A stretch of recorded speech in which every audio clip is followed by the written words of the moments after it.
கர்த்தர் உன்னோட கூட இருக்கிறார். அந்த அம்மாவும் தேவனும் அவ்வளோ கனெக்டடாக இருந்திருக்காங்க. இன்றைக்கு நாம் இருக்கோமா? தேவனோடு இணைந்த ஒரு வாழ்க்கை நம்மக்கிட்ட காணப்படுகிறதா? கர்த்தர் மேலேருந்து நம்மளை உற்று கவனித்து, ஆமாம் நீ என்னுடைய பிள்ளைன்னு என்ன சொல்ல முடியுமா, இல்லை உங்களை சொல்ல முடியுமா? அந்த ஒரு வைராக்கியத்துக்குள்ள காணலாம். கர்த்தருக்கு பிரியமாக நடக்கலாம். அவருக்கு பிரியமான ஒரு பாத்திரமாக நம்ம காணப்படலாம். அப்போ கர்த்தர் நம் மூலியமாக மகிமைப்படுவார். எவ்விதமாக மகிமைப்படுகிறார் இந்த பூமியிலனா, எடுங்க ஏசாயா 9வது அதிகாரத்தில் அவர் எவ்விதமாக இந்த பூமிக்கு காணப்பட்டார். ஏசாயா 9 6வது வசனமும் 7வது வசனம். நமக்கு ஒரு பாலகன் பிறந்தார், நமக்கு ஒரு குமாரன் கொடுக்கப்பட்டார். கர்த்தர்த்துவம் அவர் தோளின் மேல் இருக்கும். அவர் நாமம் அதிசயமானவர், ஆலோசனை கர்த்தா, வல்லமையுள்ள தேவன், நித்திய பிதா, சமாதான பிரபு எனப்படும். தாவீதின் சிங்காசனத்தையும் அவனுடைய ராஜ்யத்தையும் அவர் திடப்படுத்தி அதை இது முதற்கொண்டு என்றென்றைக்கும் நியாயத்தினாலும் நீதியினாலும் நிலைப்படுத்தும்படிக்கு அவருடைய கர்த்தத்துவத்தின் பெருக்கத்துக்கும் அதன் சமாதானத்துக்கும் முடிவில்லை. பாருங்க, இந்த ஸ்திரீ கர்த்தருக்கு பிரியமான ஒரு வாழ்க்கை வாழ்ந்ததுனால இந்த உலகத்துக்கு இரட்சகர் அந்த ஸ்திரீ மூலியமாய் வெளிப்பட்டாங்க. நமக்கு ஒரு குமாரன் கொடுக்கப்பட்டார், நமக்கு ஒரு பாலகன் கொடுக்கப்பட்டார், நமக்கு ஒரு குமாரன் கொடுக்கப்பட்டார். கர்த்தர் the government, God's kingdom and God's government was on the shoulder of Jesus Christ of Nazareth. அந்த ஏசப்பா எனக்குள்ள காணப்படணும், உங்கள் ஒவ்வொருத்தருக்குள்ள காணப்படணும். உலகத்தின் இரட்சகர்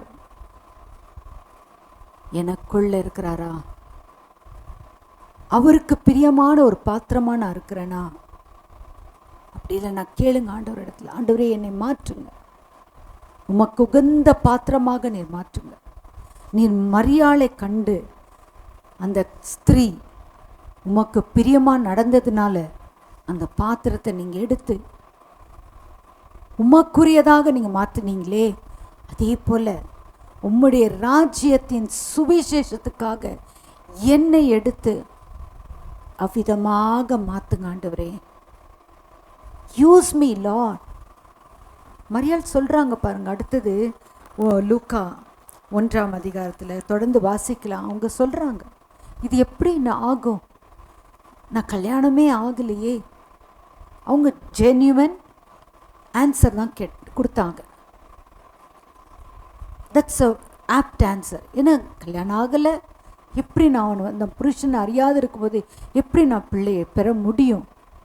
இன்னும் எனக்கு கல்யாணமே ஆகலையே. தெய்வதூதன் பேஷண்ட்டாக பதில் கொடுக்குறாரு. வாசிங்கம்மா.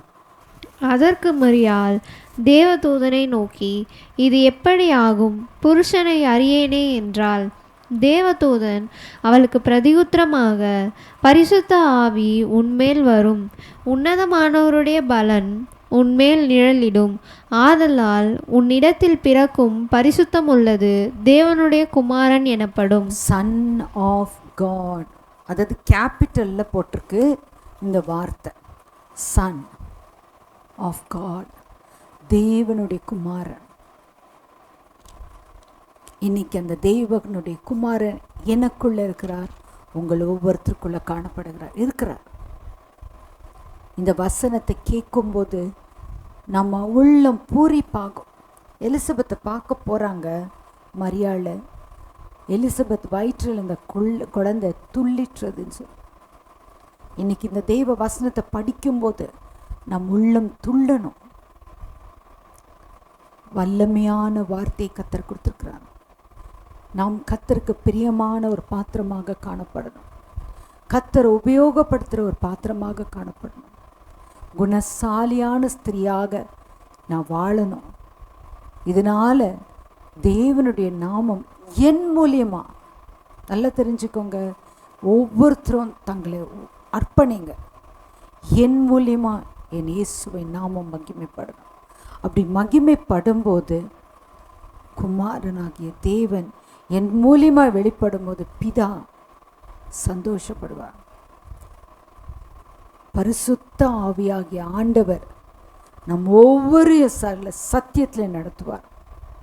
ஏனென்றால் நமக்குள்ள இருக்கிறது பரிசுத்த ஆவியாகிய ஆண்டவர். ஏன்னா வேத வசனத்தில் முதல் அதிகாரம் ஆதியாகமத்தில் போட்டிருக்கு, பூமி ஒழுங்கின்மை, வெறுமை, எல்லாமே ஹேவாயா இருந்தது. அவர் அசைவாடினார். பரிசுத்த ஆவியானவர் அசைவாடினார். அந்த அசைவாடுதல் என்ன ஆச்சுன்னா வெளிச்சம் உண்டாச்சு. வெளிச்சம். பரிசுத்த ஆவியானவர் எங்க இருக்கிறாரோ அந்த இடத்துல வெளிச்சம், ஆசீர்வாதம், அவருடைய நிறைவு, சமாதானம் எல்லாமே பரிபூர்ணம். குறையில்லாதபடி நம்மை நடத்துவார்.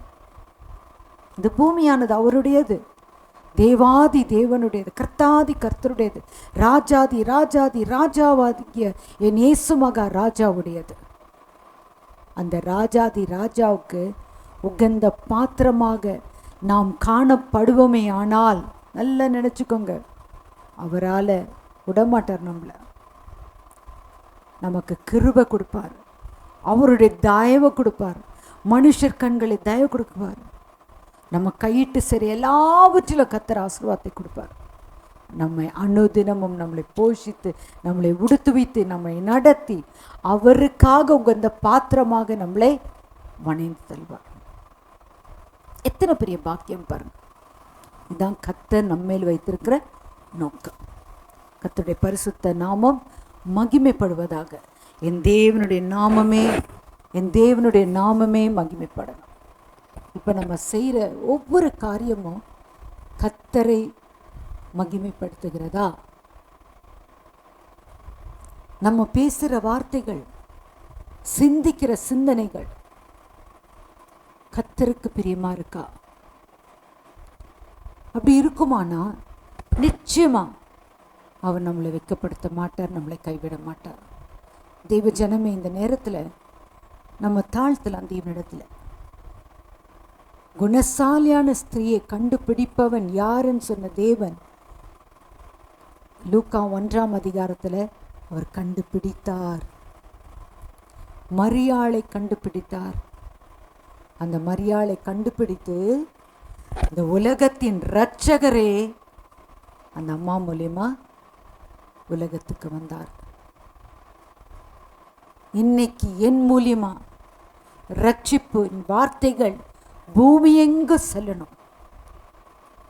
மனுஷர்கள் தங்களுடைய பாவத்திலிருந்தும் அக்கிரமத்திலிருந்தும் எல்லா விதமான துர்ச்செயலிருந்து விடுதலை ஆகணும். அவர்கள் ஒவ்வொருவரும் தேவனுடைய உகந்த பாத்திரங்களாக மாறணும்.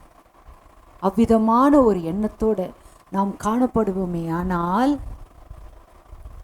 நமக்கு என்ன தெய்வன் தருவாருன்னா கிருபை, அன்மெரிட்டட் ஃபேவர். நமக்கு ஒன்றுமே நம்ம லாயக்கே இல்லை, ஆனால் அவருடைய கிருபைனால தான் அப்படியே ஒரு லிஃப்ட் தெய்வன் நம்மை எடுத்து நடத்துவார். அவர் நாம மகிமைக்காக, வேற ஒன்றும் இல்லைங்க.